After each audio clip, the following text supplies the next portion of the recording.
Hey all, hope you all doing good. ஒரு சின்ன கேப்புக்கு அப்புறம் ஒரு லாங் வீடியோ போடுறேன்னு தான் சொல்லணும்.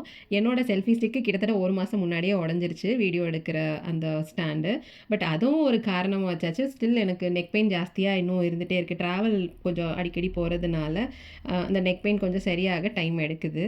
அதனாலேயுமே பெரிய வீடியோஸ்லாம் என்னால் சரியாக கேப்சர் பண்ணவும் முடியல. ஸோ என்னோடய பர்த்டே முடிஞ்சதுக்கப்புறம் எனக்கு ப்ரெசண்ட்டாக வந்தது தான் இந்த மொபைல் ஸ்டாண்டு வீடியோ எடுக்கிறதுக்கு. ஒரு வழியாக ஃப்ரெண்டுக்கு நான் எப்போ அடுத்த ஸ்டாண்ட் வாங்கணும்னு யோசிச்சுட்டே இருக்கிறதுக்குள்ளே அது நம்மளுக்கு கிஃப்டாகவே வந்துருச்சு. ஸோ அதே ஓப்பன் பண்ணி இனிமேல் இதுலேருந்து வீடியோ கண்டினியூ பண்ணலான்னு முடிவு பண்ணியிருக்கேன். நமக்கே தெரியும் ஒரு விஷயம் செய்யணும் அப்படின்னா கன்சிஸ்டன்சி தான் ரொம்ப முக்கியம். என்ன செய்கிறோங்கிறத விட அதை எவ்வளோ கன்சிஸ்டண்ட்டாக செய்கிறோம் அப்படிங்கிறதுல தான் இருக்குன்றதெல்லாம் நம்ம மைண்டுக்கு தெரியும். ஆனால் வந்து நமக்குன்னு நம்ம ஏதாவது ஒரு 10 ஸ்டெப் முன்னாடி எடுத்து வச்சோம்னா நம்ம ஒரு 10 ஸ்டெப்பை தாண்டி ஒரு 10 ஸ்டெப் பின்னாடி போகிற அளவுக்கான பாடி கண்டிஷன் கொண்டு வந்து விட்டுறது இப்போலாம்.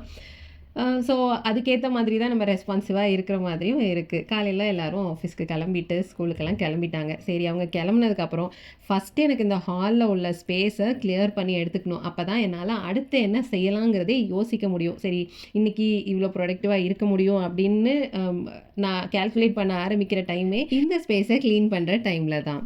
பர்த்டேக்கு முன்னாடியே யோசித்து வச்சுருந்தேன்.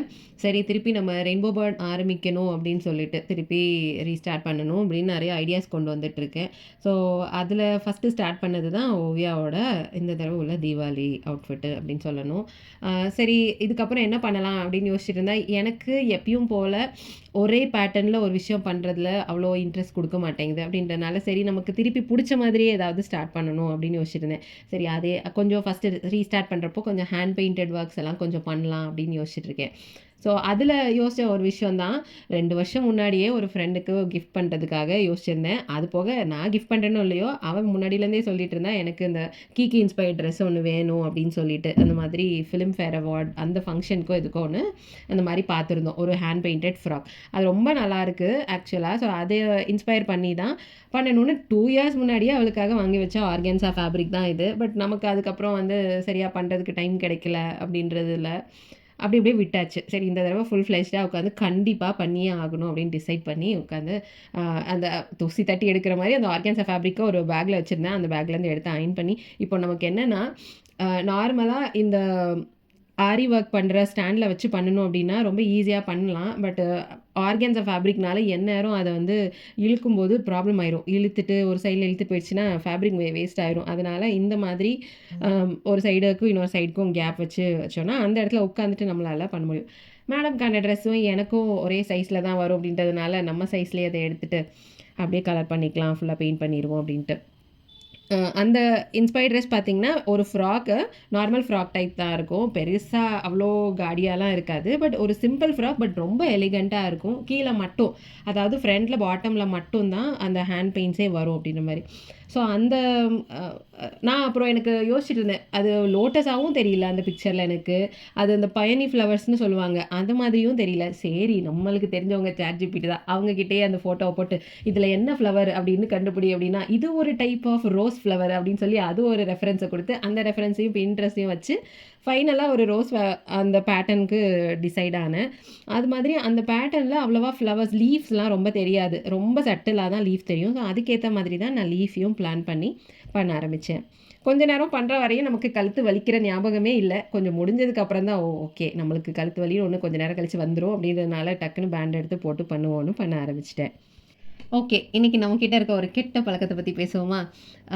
எனக்கு சின்ன வயசில், ரொம்ப சின்ன வயசுலன்னு சொல்ல முடியாது, விவரம் தெரிஞ்ச வயசில் இருந்தே, அதாவது ஒரு பர்சன் நம்ம சர்க்கிள்குள்ளே வராங்க அப்படின்னா, நம்ம பவுண்ட்ரிக்குள்ளே வரப்போகிறாங்க அப்படின்னா, அவங்க நமக்கு எப்படி இருப்பாங்க, எந்த இடத்துல நம்ம அவங்கள வைக்கணும் அப்படிங்கிறத அவங்கள ரீட் பண்ணி கொஞ்சம் டைம் எடுத்து அப்சர்வ் பண்ணி அவங்கள ஜட்ஜ் பண்ணிக்குவேன். ஜட்ஜ் பண்ணக்கூடாது அப்படின்றதெல்லாம் இருக்கும்.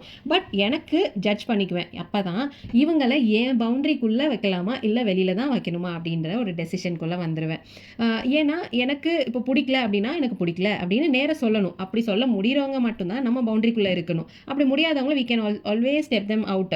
அந்த இடத்துல வச்சு பார்த்தாலே நமக்கு போதுமானது. ஆனால் இந்த பழக்கம் எனக்கு ஏன் இப்படி வந்துச்சுன்னா, சின்ன வயசுலேருந்து நான் நிறைய பேரை பார்க்குறோம்ல, அவங்கலாம் பேசும்போதே நெய் தடவி பேசுறது, "இப்போதான்ப்பா உன்னை பற்றி யோசிச்சிட்டே இருந்தேன், உன்னை பற்றி நினைக்காத நாளே கிடையாது" அப்படின்னு நம்மள்ட்ட போய் சொல்லுவாங்க. நம்ம அதுக்கப்புறம் அவங்களோட ட்ரூ கலர்ஸை பார்க்கும்போது தான், ஓகே இந்த மாதிரியான மக்கள்லாம் ஊருக்குள்ளே இருக்கிறாங்க. அப்போ இவங்களுக்குள்ளே நம்ம சர்வை பண்ணணும் அப்படின்னா, நம்ம ஜட்ஜ்மெண்ட்லாம் இருக்கிறது தப்பு கிடையாதுன்னு தோணும். பட் எனக்கு வர அட்வைஸ் எல்லாம் எப்படி சொல்லுவாங்கன்னா, உலகம் இப்படி தான்ப்பா இருக்கும். நம்ம ரிலேஷன்ஷிப் வந்து மெயின்டெயின் பண்ணிக்கணும் அப்படின்னா, அவங்க என்ன பண்ணாலும் அத நம்ம பின்னாடி அத ஒரு காசிப்பா பேசுறோமா, முன்னாடி போனோம்னா அவங்கள அக்செப்ட் பண்ணிக்கிற மாரி இருந்தா தான், சிரிச்சுட்டு பல்ல காட்டிட்டே இருந்தா தான் அது ஓகேயா இருக்கும் அப்படின்னு சொல்லுவாங்க. But I am not that person அப்படின்னு தான் எனக்கு தோணும். ஏன்னா நம்மளால ஒருத்தவங்க கிட்ட நேரா அத சொல்ல முடியலன்னா, அட்லீஸ்ட் வாய மூடிட்டாவது இருந்துக்குவேனே தவிர, பின்னாடி ஒண்ண சொல்லிட்டு வந்துட்டு அவங்க கிட்ட உங்கள இவ்வளோ நேரமா நான் புகழ்ந்துட்டு தான் இருந்தேன் அப்படிங்கிற அளவுக்கு நம்ம ஃபேஸ பல்ல காட்டிட்டு இருக்கிறதுக்கு முடியல, தெரியவும் இல்ல. பட் இதுதான் உலகம் அப்படிங்கிறது நான் புரிஞ்சுக்கிறேன். ஆனா அந்த உலகத்துக்கு லைக் அந்த உலகத்துல இருக்க ஆளுங்க என்னோட பவுண்டரிக்குள்ள வேண்டாம் அப்படின்றதுல நான் ரொம்ப கிளியரா இருக்கேன். அதே மாதிரி இன்னொரு விஷயத்துல என்ன ரொம்ப தெளிவா இருப்பேன் அப்படின்னா, என்ன வார்த்தை நம்ம கொட்டுறோமோ, அந்த வார்த்தை நம்மளால அளவே முடியாதுன்னு கண்டிப்பா எனக்கு தெரியும். ஏன்னா, ஒன்ஸ் நம்மகிட்ட அந்த மாரி யாராவது பேசுனாங்க அப்படின்னா, அடுத்த தடவ அவங்க வந்து பேசும்போது அது எல்லாமே ஞாபகத்துல வர மாரி தோணும். ஸோ, நம்மளும் அந்த மாரி இருக்கக்கூடாது அப்படின்ற ஒரு எண்ணமும் வரும்.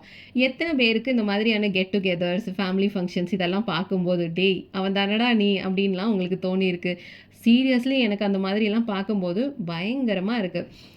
இதுக்கு ரெஸ்பான்ஸும் பண்ண முடியாது. ஏன்னா நம்ம ரெஸ்பாண்ட் பண்ற இடத்துலயும் இருக்க மாட்டோம். அது ரெஸ்பாண்ட் பண்ற ஆளும் கிடையாது. அப்படிங்கிறதுனால, இத எங்கடா கொண்டு போய் கொட்டுறது? அப்படிங்கிற அளவுக்கு ஒரு மென்டல் பீஸ வந்து போக்கிடுறாங்க.